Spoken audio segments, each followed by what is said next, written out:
Hello, everyone, and thank you for coming back to Inclusion Starts Now, the podcast. Season 2 is all about interviews, and today I am interviewing Jake, and I don't want to butcher your last name, so I am going to have you introduce yourself to us.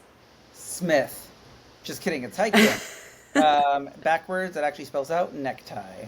Ooh, I actually feel like you told me that the first time I met you. Ugh, I'm such a cliche of habit. Okay. Well, because I think I did the exact same thing where I looked at it and then I was like, well, wait, it doesn't, that's not how you spell tie. Yeah, But that is a really fun fact. yeah. Mine does not spell anything. Nrabak. Nabruck. Ah, it's not as good. Nabruck, Uh, hell yeah. well, so tell us a little bit about yourself, about because I think what you do for your work is really important, and I mean what we're going to talk about. Alrighty, let's do the elevator pitch of me. So, hello everybody. My name is Jake. My pronouns are he, him. For those who are visually impaired or have low vision or are blind, my visual description is I am a white male with a scruffy beard right now coming in. I'm wearing a brown beanie on my head and a black and white striped shirt that is going horizontally. I also, what you don't see in this recording, is that I am a wheelchair user, currently sitting in an office chair. Um, so a little bit about me.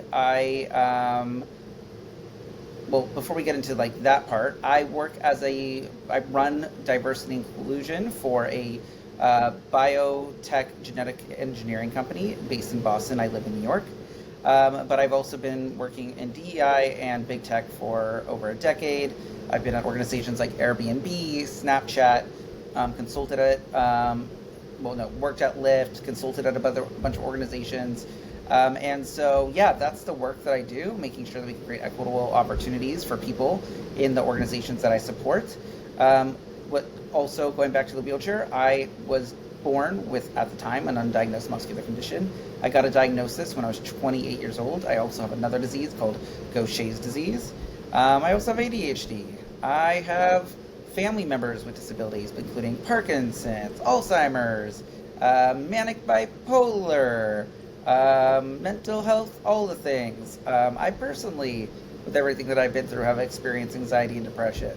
So those are all the fun little tidbits about me. And Caleb, back to you.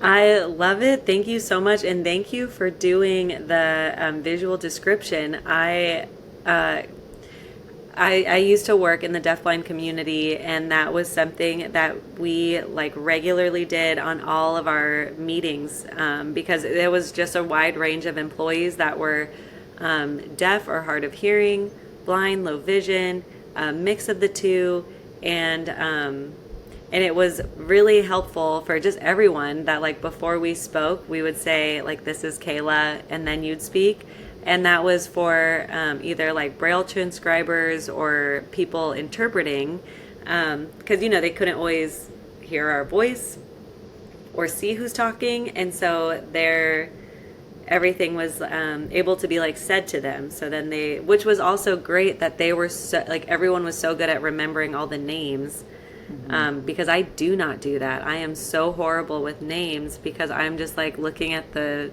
person. Like it's kind of something I feel like uh, it's just like one of those things that you don't think about, which I think is actually kind of a barrier of inclusion, like inclusive practices, because people are just like, oh, I don't know, I don't need it, so I don't think about it, and Well, and because of it's that, like a huge barrier. yeah, I want to say that, like, look, people who are deaf blind hyphen, I mean, the reality is that um, because they don't have some of our, let's say, able-bodied senses, the other senses, one, can overdrive, and that can actually hypercompensate, and so they have really good memory, they have really good listening skills, depending on what their disability is, and that is why it is so important that their brain processes information differently in the sense of how they make associations with objects, people, places, etc. And so, it's like basically going to any other able person and saying, we're just going to like take away something from you that you use every day to get to know somebody. or orient yourself in a situation that you are trying to just navigate. And so it's important for us to just be mindful that when we're going into spaces to just be able to afford everybody the same opportunity to play ball like the rest of us. Yeah, I totally agree. And I actually, this is kind of off topic, but you're in the East Coast. So have you ever heard of Helen Keller National Center? I'm probably like every other person in the world who's like knows Helen Keller, but do I know the National Center? No. No, and that's okay if you don't. But they are in New York. I'm not entirely sure where in New York because I took an Uber when I went over there, and I don't know. I don't really remember cities that I've been to for whatever reason, but that is where they do a lot of training, and then like kind of teach people who are deafblind on how to live independently, help them get jobs, give them all the tools to then like go back to where they live and like bring all those tools back to their hometown. And Um, Akila, I just want to point yeah. out a clarification for those that are tuning in that are maybe newer on their journey. When you say deaf blind, you're actually saying them hyphenated as like the same thing, correct? Yes. Yes. So it's deaf and blind, and just to give the most basic summary of what being deaf and blind means is that you have um, any sort of like a different hearing level that is not like any sort of like maybe your left ear has some permanent damage, or you wear hearing aids, you have a cochlear implant, or you're completely deaf. It is literally any type of deafness with any type of blind low vision. And it could even be so minimal that like maybe you wear glasses and like can't see some of your peripheral. And I mean what I kind of tell people is like there are people who are deaf and blind and they can still drive a car safely for now. Right. Will they continue to lose their vision? Maybe, but it is kind of like when people think of deaf blindness, they think of Helen Keller, Well, and and yes, she is deaf blind, but not everybody who is deaf blind is like that. So but isn't that not the it's a trend in huge disability? spectrum. Is that everybody with Yeah. disability is like their own version of a categorical area? It's very hard to pinpoint and say you're a 2.1, you're a 6 point R. You know what I mean? I think like that is just the nature of the world of disability. In addition to that, I was just recently in an accident. I have permanent hearing damage now in my right ear, and like that is something that like is now a part of my existence now. How I orient myself to sounds coming from my right side, and how I need to change my awareness, become more aware, how I need to adapt to things differently. And imagine as I get older, and let's say I start to lose my vision, well, that's going to mean how do my senses and my environment change as things happen over time. And so Yes. that's why we put things all in like, you don't have to be like, everything is silent and everything is blacked out, because it's about the experience we're talking about, which is you have a varied way of navigating through spaces and environment and engaging. Yes. I seriously, we can talk about this forever, but this is not even why I asked you to be here to talk No, about. why are we Um, here? Tell me more. I know. So the last time we talked, we got connected through one of our mutual friends, um, who at Leslie can have a shout out if she is here At listening. Leslie. And the last time we were talking a lot about transition outside of public schooling, which kind of works with the whole deaf-blind conversation because one of my jobs was to help students and their teams prepare for after school. Um, and so I have done a lot of trainings about that, but I would love to hear your perspective of as you having a disability, what it looked like for you leaving the public school system, what kind of expectations were put on you, and like what could people do to support anyone leaving the public school system. There's like 10 questions in that. Answer Yeah, all of wow, them Caleb. perfectly. Wow. Yeah, way to be inclusive with my ADHD. I know, sorry. So speaking of, let me just say two call outs to Leslie and her wife, Sarah. Congratulations on your new babes. They are new parents. Yes. Mazel. And then also, I just want to point out as we're doing this conversation to keep myself on track, I have two little fidget things that I'm using as I'm going through this in my hands to play so I can be focused on the conversation. So hopefully, let's see, they worked and I can answer Kayla's, entire diatribe of questions here.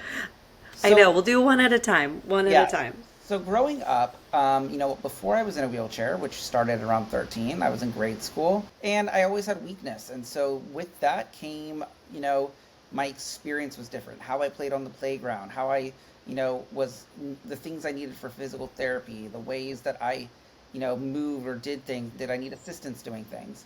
So, I was in a really good public schooling system, and, they had really a robust program, but I think that was what was challenging about it was although they had services available for me, which was an IEP, an independent education plan, where it lacked was we kind of all just got lumped into one category. So like, somebody with a physical disability was thrown into the room with somebody with a neurodiversity, and not saying that we're not the same. We still are like identifying as disabled children, but our needs cannot be easily managed by one teacher in charge of all. So basically we were all having to adapt on our education program a lot of the time to each other's needs. And I'm not saying that's bad, but I think when you build out, let's say, independent education programs where you have, let's say, separate courses or classes, it is important to have maybe multiple teachers in a program, not just one. So that way they can kind of split and conquer. But that being said, I was predominantly in the regular courses with everybody. And I didn't have one of these experiences where, it was like kids bullying me on the playground like you see in the movies. I'm sure that exists, and heart goes out to anybody that has experience with that. I do think that there were moments that I can identify as bullying, but it was just never on that level that you see in films. Hmm.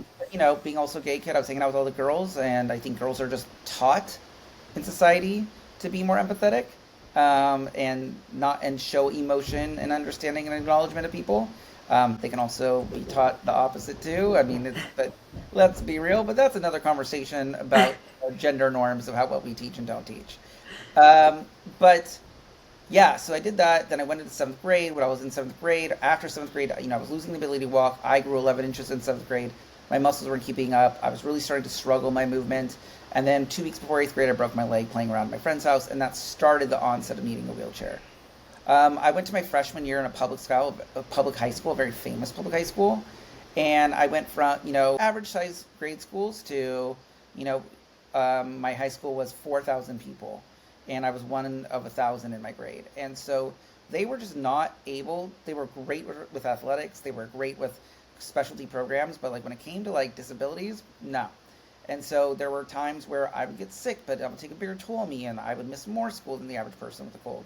And my teachers would just say things like, I have 400 students a day. Like, I don't have time to help you. You know, I don't Yeah. have time to sit down with you. And that was like really hard. And then in addition to that, my social life started changing, where girls were in this phase where they wanted to be with their girl group and the guys were going into sports. And suddenly I was like, where do I fit? I had a lot of friends. I've always been very personable and social. But at the end of the day, because of my limitations, I was noticing that I was getting left behind. And that includes everything from who do I sit with at lunches and who do I hang out with on the weekends, or there's a party but it's not at an accessible place, so people just choose to not invite me. So I had a conversation with my family at the end of freshman year, and I decided that I also saw that my disability and that pressure of my friends feeling to try to include me was hard for them because they also were seeing the changes and didn't know how to cope with it themselves. So I talked to my parents. I said, I think it's time to look at a different schooling program so I can have a fresh start. My friends and I can preserve our friendship so they don't feel this pressure. And I ended up going to a small private school for the last 3 years of high school. That was much That better. seems very accommodating of you for your friends' behaviors. Yeah, That, absolutely. But this wasn't in an era, by the way, where we're talking about no, no, no, it's your job to accommodate me. That was the thing, was that, the people that are underrepresented often realize that we are always having to make other people feel more comfortable. Hence, the term code switching, for those of you who don't know that, changing our behaviors and our personality and the way that we communicate and talk and act to make other people feel safe and comfortable around us. Mm-hmm. So that is a methodology of code switching for a disabled person. So yeah, I was, you know, preserving my relationships that and I'm glad I did. They're some of my closest friends today. Um, Have you ever but talked to them about that situation, about like how you switch schools or code switching? I maybe not to this level of, let's say, academic kind of vibe. I'll share with them. I would say one of them in particular, we've just, as we've grown, well, not one of them in particular, many of them have just matured and grown and asked me questions in a different way now. They're having children themselves. And they're thinking about these things differently now. And so I have seen a lot of growth in them. That Yeah. doesn't mean that, I don't have residual trauma and hurt and pain. But I think that if we hold every microaggression against every person we love that's been thrown at us, we're going to isolate ourselves. And so we have to accept the fact that Yeah. we do live in a world that people are given limited tools and resources, and we're in an era where we're trying to up those tools and resources. I said to somebody 2 nights ago, we as a world know blackface is bad now. That's been really lifted up. But like, if you were to ask people why is it bad that are not black, I don't think they would really know fully. Like, I don't think they have gone back and gone down the history of what is a minstrel show. This is something that I would almost be willing to bet that the majority of white people do not know. Yeah. And so they just go, blackface is bad, so I don't do that anymore. But the reality is that it's not just about saying what's bad. It's that we need to give people grace in the adaptation of eras for the education to hopefully improve, for more diversity in these conversations to sort of bubble in. And it's not just, oh, I've got the main headliner. I'm actually reading into the context now. And I would say Yeah. we're at headliner stage. We're not. I don't have expectations at this point in society that we're getting much beyond that. But I'm glad we have what we have now.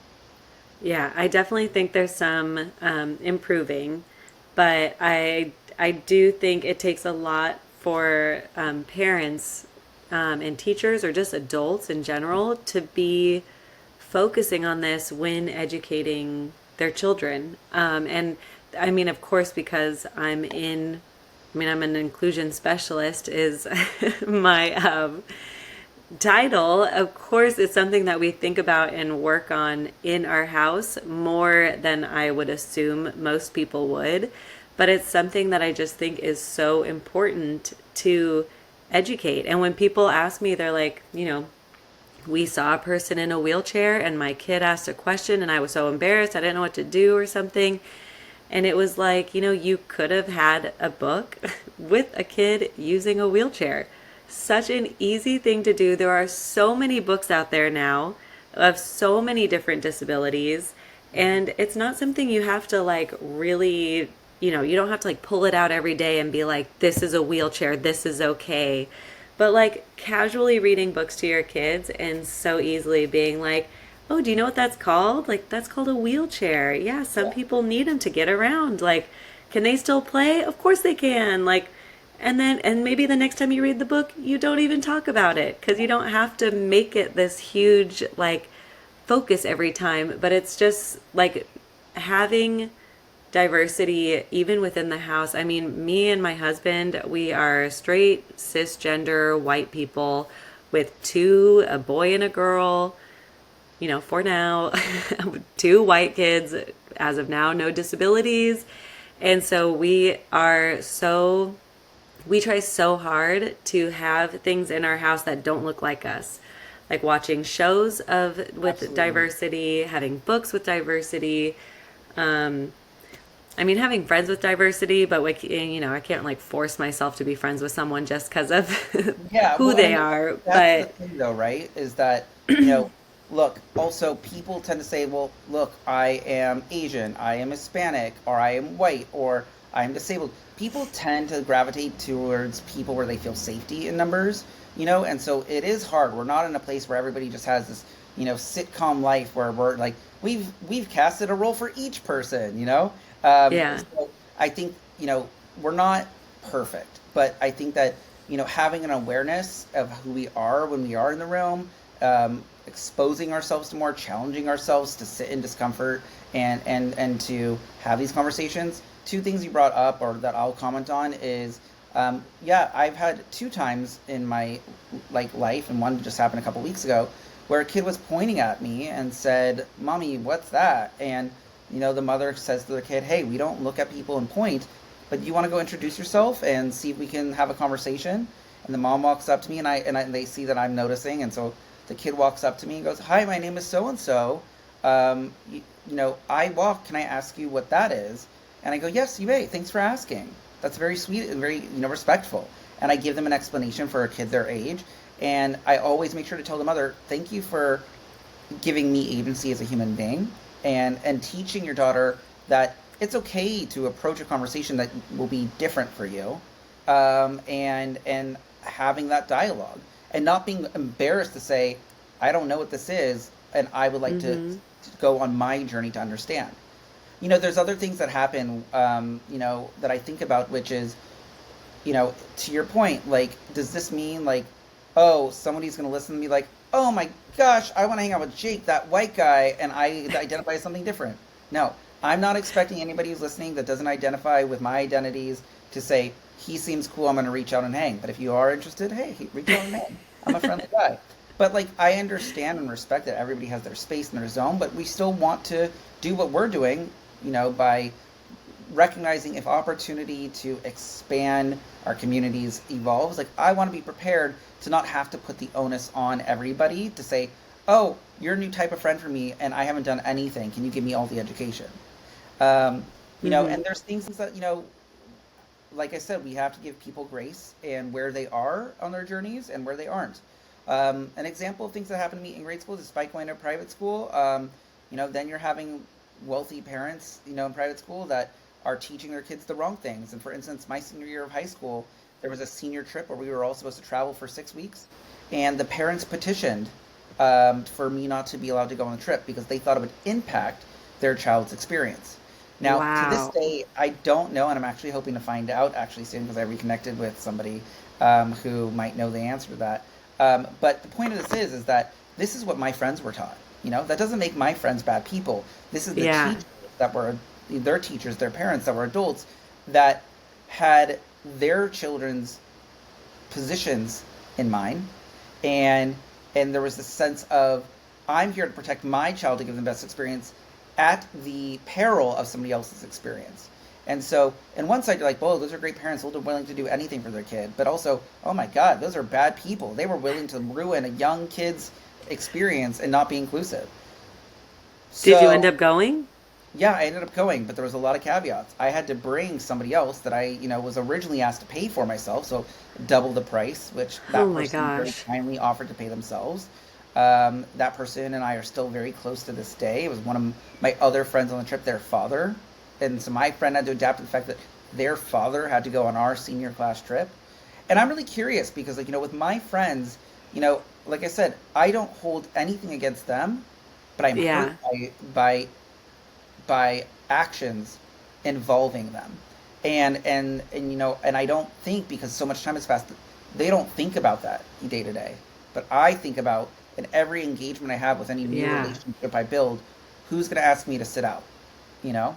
And Yeah. so that is the sort of things that start when you're a child that sit with you into your adulthood, and how inclusion in the schooling system and all these different things isn't just like, oh, it's in this window. This is long-term impacts of how I go through all of this. And, I could go on about a lot of those experiences with those friends. But again, I Yeah. hope that I Well, might even share this podcast with them and say, "Hey guys, if you're brave enough, listen to this feedback. Ask me about other experiences." So you're probably listening to this because I've now shared it in our group text thread.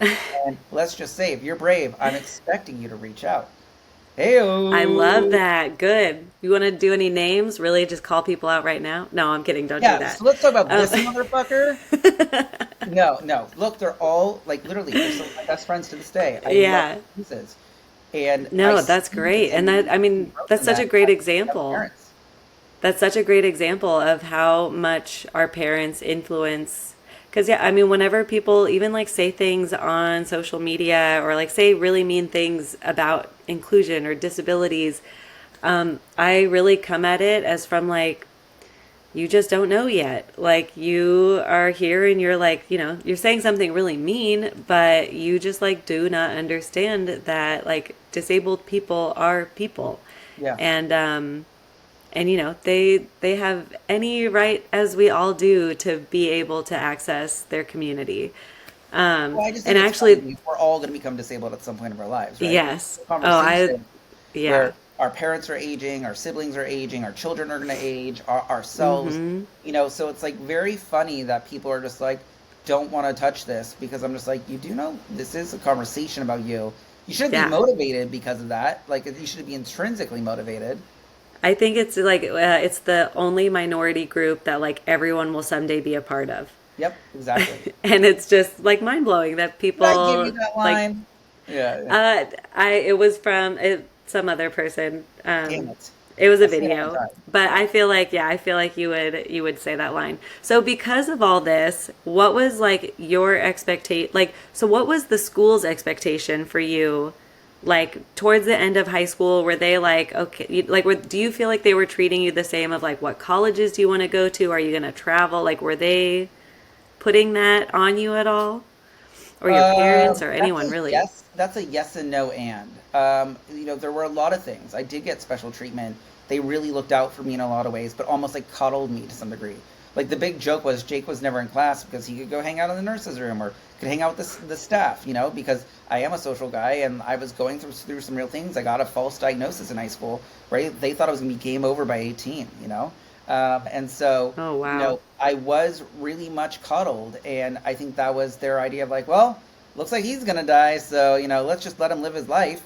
But then on the flip side, that also, they didn't push me. That's something that I had to really fight for and learn on what I want from my life as I realized that my life is playing out like everyone else's in terms of longevity. So yeah, my college experience was I didn't get the focus on that. I should have applied to all these schools, and there was no push on that. Um, Yeah. and so yeah, I don't think I ended up at the school I should have ended up at, which has made my career more valuable because I've done it, I've achieved it. This was all me. But do I feel that I had to fight harder to get where I have today with the Yeah. perceptions of who I am? Yeah. And I mean, and what about your parents? How do Um, you feel like they were? well, it's both. It's complex when you bring in the parents because parents, like I said, are my friends' parents bad parents because they wanted to give their child the best experience on their trip, their senior year? Yeah. Would my mother be a bad mom because she protected me too much and didn't let me get a scrape and learn how to pick myself back up? The question is that we can really attack people for how they do things differently for what we expect them to do versus or what I wish they did differently. My mom did the best she could with the tools she could. She was raising me in an era where the word disability was a bad word. Yeah. She was raising me in an era where we were like focused on finding the cure, not empowering Yes. them to live this experience. It was always like Yeah. let's fix him, not let's embrace him. That wasn't And my mom's fault. yeah. I tell this to a lot of teachers when I do trainings of like parents, parents have, parents have very little training even on how to raise children, let alone having a child that ends up having a disability that they know nothing about. And Yeah, so and I would say this a lot as a teacher too, that I was like, I studied disabilities. Like I studied what to do in child psychology and child development. Like this is what I know. Let me be this resource for you. So you can like bring these practices home or, let me teach you how to like presume competence in your but now children. Like, can you imagine that like you're a parent, like I will say my mom was, that was so determined to not associate me with disability that we didn't pursue, services that like with people like you who've been trained for this. That was an omission Yeah. of failure, personal accountability, saying that I can't fix. This is real. And so I think it's also like, and also there are parents and communities that don't have these resources, like be based on, what we know about social economic statuses there, and how it impacts Mm-hmm. different groups. Like there are a lot of people that don't even have the resources for this.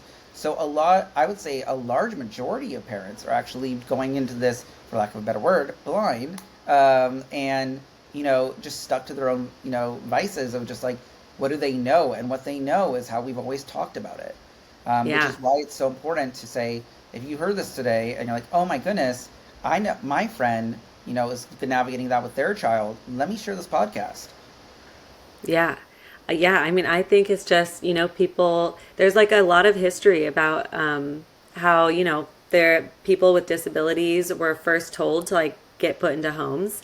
And then parents finally were like, no, I don't want them to do that. And then they had siblings that were typically developing. And they're like, well, wait a minute. Why is this person, able to go to class? Like, why is this kid being treated so well? Like, when this one isn't? And so then it was like, I felt like this was probably, I want to say like the 80s, maybe 70s, 80s, 90s, of like the parents really started being like, okay, no, this isn't cool.